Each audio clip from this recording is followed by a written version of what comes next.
I think we actually do have a genuine variety here, because my story was a little bit more. I was raised Catholic, but I had kind of a rebellious streak in me from a fairly young age. So one of the things I did, I don't know if this might reveal more of me than I should reveal. But when I was in 8th grade, I was really good at track, and I was doing a lot with hurdles. I couldn't do hurdles in high school because my legs are real short. But at the time, I was a little bit taller so I was dominating the hurdles. And so I would dye my hair different colors, and I dyed a smiley face on the back of my head so that everybody would see it as I ran the race. So I was kind of maybe a little edge to me, but rebellious streak. Another funny story from youth group. I was wearing, I can't believe my mom let me do this, my dad let me do this. I went on a retreat, and I was wearing a Wu-Tang Clan shirt.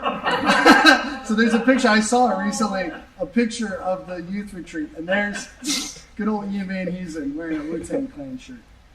So grew up a lot in the South, in the North, and then grew up in the North. So Army family, moved around a lot. I do remember that experience of being in the South and having your faith challenged. What I found more in the North was, how do I put this? Religion was kind of almost considered more of a joke. Among my friends and people, religion wasn't a serious thing. And I'll be honest with you, I think this is one of the things I've been open a lot about lately, we can have a discussion about, is in the climate of the 80s and 90s where I was at, there were good men, I think they were sincere, but I had a hard time taking the faith serious.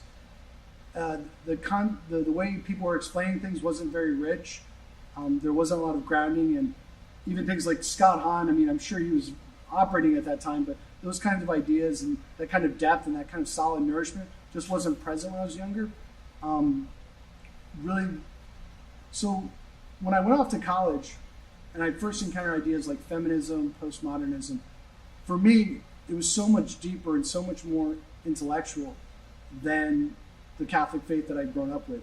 For me, I felt like the Catholic faith was kind of touchy-feely growing up, and this was more serious. And even in a certain sense, East Asian religions and that whole postmodern thing where you're reading Zen Mind, Beginner's Mind, and you're reading Howard Zinn, whatever it might be. Don't look up those books, but but what happened was my life decisions and the kind of track I was on just wasn't bearing fruit. And I came to a place where I just made a lot of mistakes and got myself into some trouble and had to kind of get myself out of it. And at that time, I kind of started to realize to come back to the faith. And then there was four major authors that had an influence on me that helped me to understand that there's a lot of richness to the faith.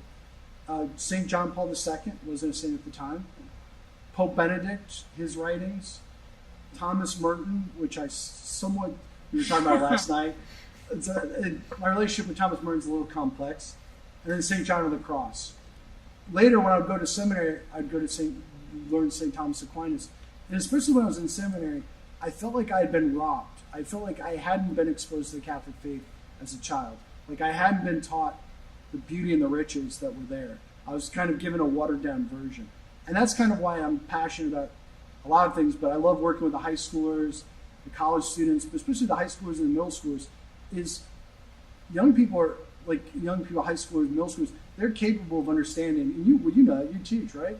Mm-hmm. And you have that experience where you drop some St. Thomas Aquinas on them and they're their eyes light up and they're like, wow. It was St. Irenaeus today. Or St. Justin Martyr, we were talking about the Eucharist and what he taught in the Eucharist in the 150 and 155 in one of his documents, and explaining John 6. We'll expand on that for So we were just talking about the Eucharist today and why we believe it's the body and blood of Jesus Christ, and looking at John chapter 6, looking at the Last Supper narratives, and explaining it and saying from the early church we've had this understanding that it's actually the body and blood of Jesus Christ, not merely a sign or symbol. And being now let's look at the early church fathers and see how did they see this part. And I'm so from 150, you look at the Didache, even earlier than that, there's this indication there. And these are freshmen in high school, and they're just what? And you're yeah, they can handle it. So You, sir, are my new favorite.